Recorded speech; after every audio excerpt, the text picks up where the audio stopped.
do you have to be to make Kofi? He'd be like, you know what? I'm actually good here, and I'll take my chances elsewhere. And I commend both of them, and then they're awesome. And I hope whatever they do next, they find themselves making just as much, if not more money, to be the stars that they are. So, maybe this is somewhat of a controversial take. I don't disagree with the idea of lowering the wages for aging superstars or aging wrestlers that you're looking to cycle out of your rotation eventually. In the same way, I did not think that it was incorrect of TKO to offer a lower salary to R-Truth when that whole debacle went on, eventually getting him re-signed with the company because of the uproar, because fundamentally these people aren't your future of the company. They are veterans that will just be hanging around, is predominantly there to put over your next wave of talent, and so should be paid accordingly.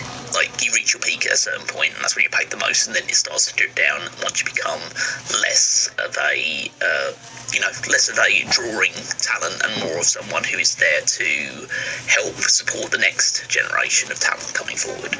So, and as a basic principle, I don't disagree with.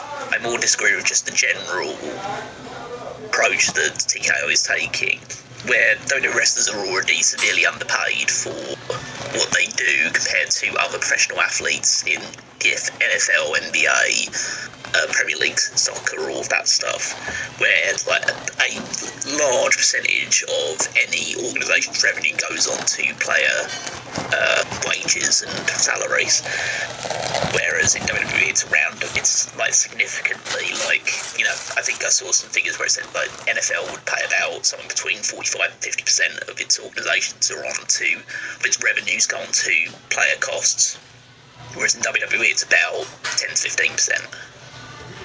So it just shows how much of the disparity there already is there, and then they're trying to decrease it even more. I certainly don't agree with the idea of someone who you've already signed to a contract a year ago and then going to them and say, hey, we need you to take a pay cut. That's you can't do that. That's just like poor practice. If you go to them when their contract is expiring and say, hey, we appreciate all you've done, but we're cycling into the next generation of things, you're definitely on the back ends of your careers, so we're only going to offer you this much, certainly not a 50% cut, but maybe like a 10-20% cut from what you currently earn. If you're okay with that, it's fine. If not, then we part ways, because we're going to bring in some new people. And yeah, and then it's up to people like Kofi and Woods to decide whether they want to go to AEW or another promotion where they might be able to make more money based on that, or if they decide to stick with the company and decide to take the hit, and they've decided on this occasion to move on and try out Pastures New, which they're totally within their right to, because it is a bullshit approach to sign them to a contract last year and then tell them that they're going to have to take a pay cut or go. And as I say, they've decided to go, which is good on them. I will say that I would like to see them in AEW, because I think that obviously they've got a pre-existing, off-wrestling relationship with the Young Bucks in terms of what they've done in like gaming events and what have you. So I'm sure that they will be pushing to get the New Day through the door. And as I say, I'd like to see them get paid, but I wouldn't like to see them get paid extortionately, considering the fact that they probably only have like 2, 3, 4 years of really top capabilities, and they're a tag team act. So, as I say, I want to see all wrestlers get paid good money for all they do, because they put their bodies on the line, but I don't want to see them paid like extortionately for the limited amount of star power that they bring over into AEW.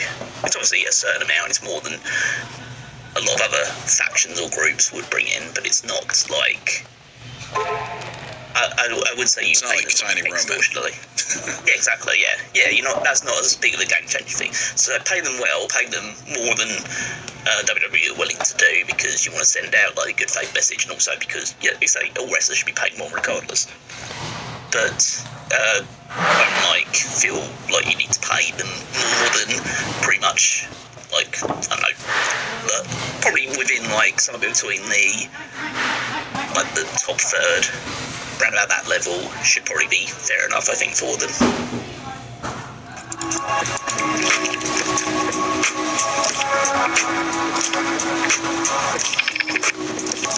I've never loved an. Yeah, I mean, like, you bring up the point about, like, if you're on your way out of the company, you're, being phased, however long it'll take to be phased out of your role. Somebody like a Kofi Kingston is on the latter end of his career. He might be healthy enough that he can go another 5 years. He can be another 10 years for all I know. Or it could be like, yeah, I think I'm going to probably bow out after 2 for all, that we're aware. I don't think that exponential growth of contracts makes a whole lot of sense. When it annoys me when somebody's like in what Roman's situation is, where it's like, okay, you reach a point where you become the top person or whatever, and then it becomes, I want to make millions and millions more and show up less. And it's like, now to me, that's more of the case of like, if you're going to be around, then you earn the money. And when you've proven that you're a hot commodity like that, then you are going to get paid that amount of money. But when I don't think a Legends contract should be like, wow, that person's a 10-time world champion and they haven't actually been a part of the roster for 5 years, but they should earn several millions of dollars. Probably not, because you're not going to get the return on investment on that. But when you choose not to use people, and then you go, yeah, well, we're not using you, and it's like, that's your choice to not do that. And it's way different when you've got a contract already in place and you ask somebody, the things that we negotiated on, we're not going to do anymore. Then it's like, well, then that's kind of almost a breach of contract in a way. Like, I'm sure there's some kind of legal jargon that says that it isn't, because they would pay somebody to be able to do that kind of finagling, and, everything's always like, well, you can't tax a billionaire because a billionaire doesn't actually earn $1 billion. They earn however many thousands in stock and this kind of crap and all that. And it's like, yeah, it's all a stupid game, and they're all crooks, and it never makes any sense to me that a company can be like, the things that drive the company forward are the things we want to cut. No.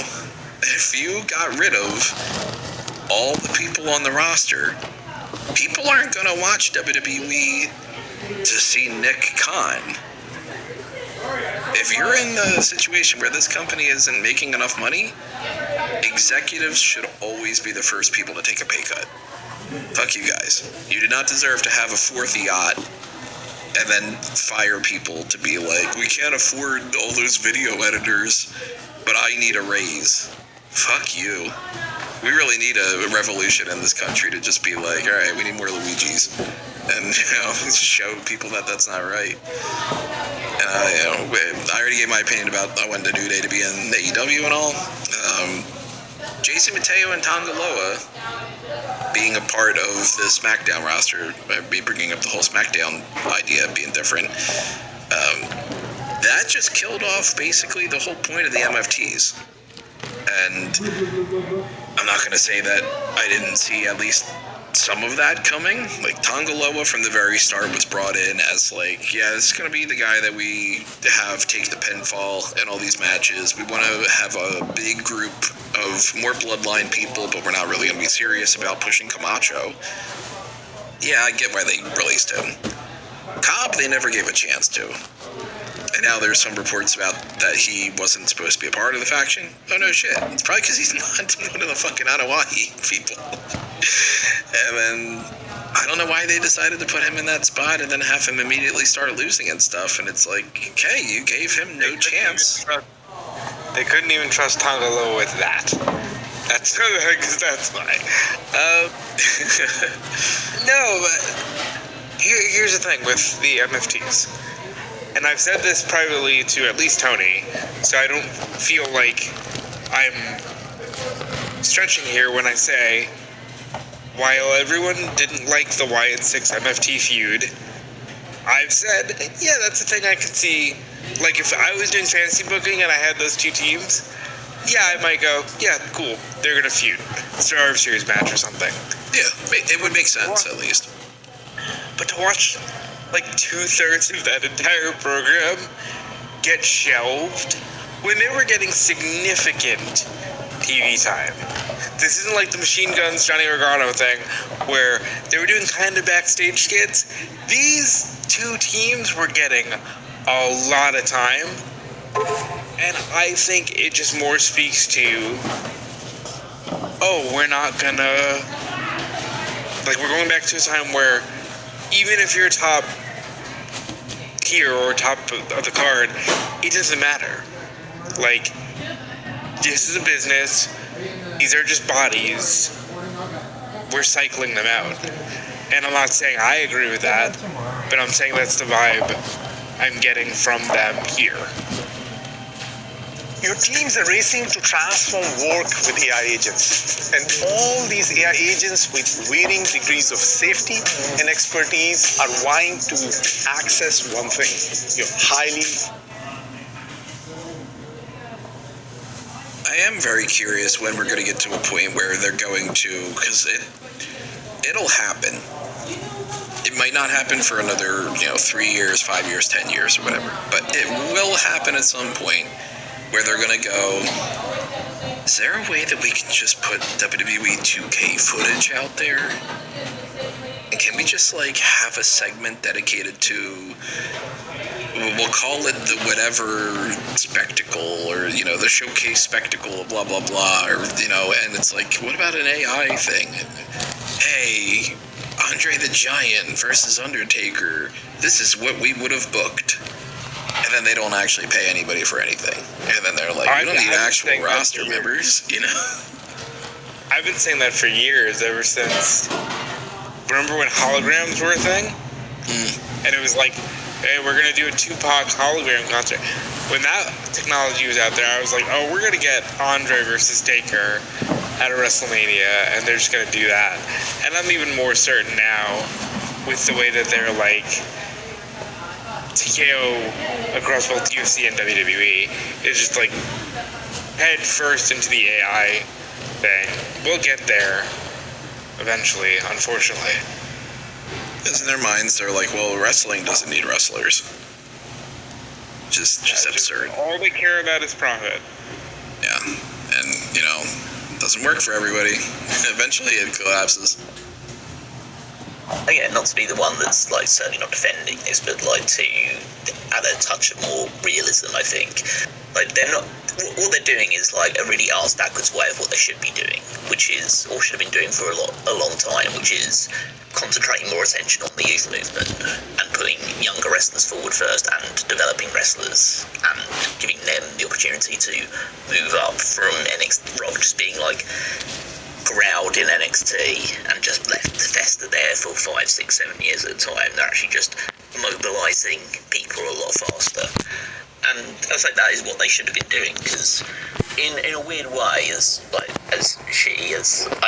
I don't want this to happen, but as shitty as the way that they're kind of treating some of their old guard and forcing people to either accept a big contract reductions or to hit the bricks, this probably is going to work out for them pretty well, because at the end of the day, even if Kofi Kingston, Xavier Woods, JC Mateo, certainly not, I won't put Tonga in this conversation because of he's not as good a wrestler as a lot of people in NXT, or at least he doesn't show it very often. But they might be better wrestlers at NXT, but people want to see new people more than anything else. They could be worse, but that doesn't matter as long as they're new, different, exciting, and just add something different to the product. I mean, that was the whole basis of the Attitude Era movement, was putting younger wrestlers or putting a fresh coat of paint on older wrestlers and using that to build up your entire roster. against and push that against the kind of retirement club that was WCW at the time. So I think that it will probably sting them for a while because people are going to be kind of against the movement towards cutting the contracts, like treating veterans like disposable garbage. But I do think that like in 2 or 3 years' time, the WWE is going to be in a better place from their roster perspective because of it. It's weird because, like, theoretically, I agree with you. I've talked often about the youth movement, and I do agree with that. The problem I'm having is I don't feel the confidence that they're going to see it that way. I feel like they're not saying, let's create new stars. They're saying, we can just cycle people in and out, and it'll all hit the same because WWE is the brand, and it's going to hit the same no matter what, and that's just not true. I completely agree that they don't see this as the youth movement and putting faith in the youth and all this other stuff, and like the idea of like we're building our next generation of stars. I think that they see it with the mindset of younger people are cheaper, and so we could, and they wouldn't have the same expectations of being paid a huge amount as compared to top stars that we've been here for like 10-15 years or so that have gone up to a certain level, and so don't expect to go below that. And so if we go with younger wrestlers, we can pay them less and treat them the same way essentially, and just build them up from that point. And if we have to lose them, then they're not huge. We just bring up the next person, pay them the same amount, and do the same thing all over again. But my idea is that is probably the perspective they're taking. I think we'd probably all be in agreement that is the perspective they're taking. But I'd say that it would have the same effects as if they were trying to build up people. Like the thing that makes inevitably. You go ahead. No, finish. I was going to say inevitably you go down that route. Like, you just make stars by accident because people just connect, and then you just end up paying those ones more, and then you just keep cycling the rest of your mid-card, lower mid-card, and all that stuff out interchangeably. The thing that makes me very, like, concerned would be a good word for it, but I don't know if that's necessarily even the right term. Cautious would be another word too. Judgmental maybe would be another one too. Or, I guess more so, like, I smell the bullshit more than anything else, is I could see if Mark Shapiro comes out there and he says,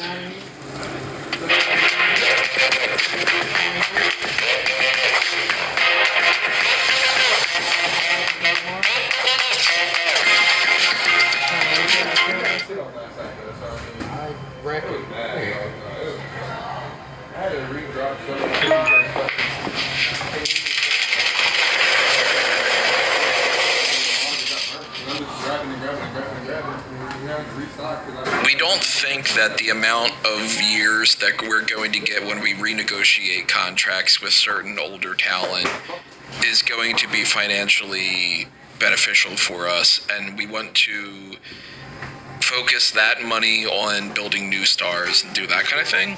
I think that the result becomes the people in the IWC and elsewhere being like, okay, that kind of sucks, but I understand.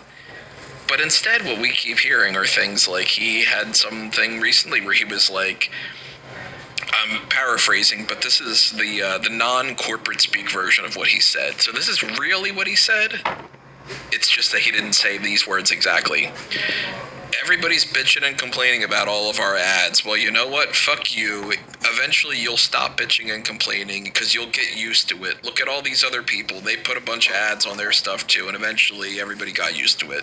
So wrestling is new, and we're trying to test as much as we can get away with. And right now you're complaining, but eventually you'll submit. And it's like, you know what's sad? Fuck you then. But you know what the sad thing is, and I'm not going to get into the whole thing here, but you know what I've been dealing with on the Netflix side of things. And every opinion that I've gotten from outside people suggests that he's correct.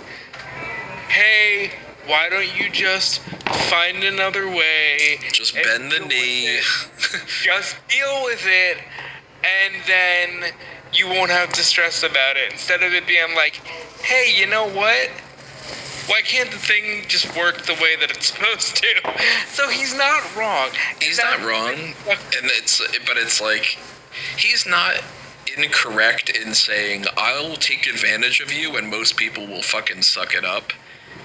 But he's wrong in the idea of, what a fucking asshole, you know what I mean? Like, I have never met Mark Shapiro. I never will meet Mark Shapiro. For all I know, he might be a decent enough human being behind the scenes or something, but I inherently assume he's probably a piece of shit, and if he got beaten up, I'd be probably okay with it, because I'd be like, yeah, he probably deserved it, because anybody who's rich and does that kind of stuff, you're an asshole.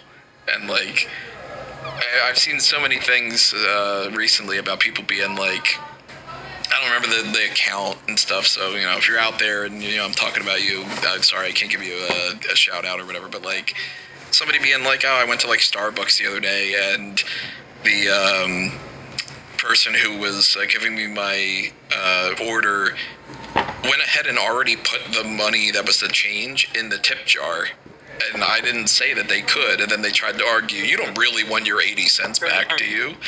And it's like, fuck you, I do. That's not my money. You don't just go like, yeah, but come on, you don't need that extra penny. Well, then you don't need it. Give it me back, you ass. And it's like, grow some balls, people. Like, fight back and, stop being a simp for these fucking rich people. They're just gonna take more advantage of you. I wish so badly, not even being in the actual, people like an Eric Bischoff want to be like, well, these people on the internet have never actually been in the business, so they can't criticize anything about it. And then, of course, it's the rule of thumb. Are you a fucking Michelin chef? Okay, well then, don't ever complain about your fucking food then. You know what I mean? Are you a mechanic? Well, then you can shut the fuck up about that, right? No. Everybody has the right to complain about stuff and whatever. But, like, not even being in that case, I'm like, man, I wish that these wrestlers would just unionize. Like, just do it. You can't get anywhere with corporations and companies and rich people in any way. Fuck you with your profits. This is going to work out for me, for your money, and you don't deserve to get more and more and more. It's the only thing that they listen to.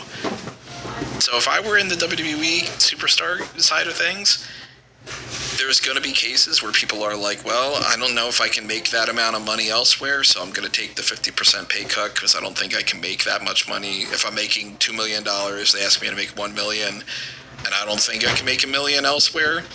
I guess I'll do it just to pay my bills and feed my family. I get that. But if anybody can do what Kofi and Xavier Woods did, more power to them, everybody should. And just be like, no, you don't get to win like that. Of course, I always want people to just throw Molotov cocktails and stuff too, but that's another whole thing. But at the end of the day, from my personal view perspective, if you're going to downsize tremendously and say we are no longer moving towards a place where we're hiring 300 people and we're going to just thin the herd, that's one thing.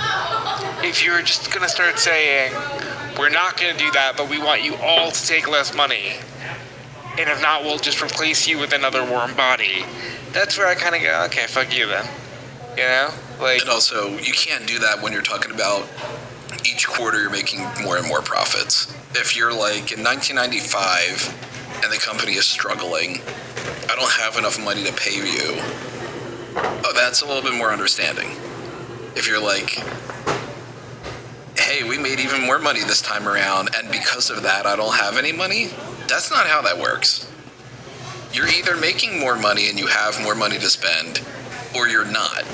So you're either lying about it, or you're just being greedy. And greed should never be rewarded in any circumstances. I don't care if it's a corporation thing with millions of dollars, or if you've got a friend that earns more money than you do, and they're the type of person that stiffs the paycheck and like you should be the one paying more, and they make more money, they order a more expensive meal, and they say, let's split the check.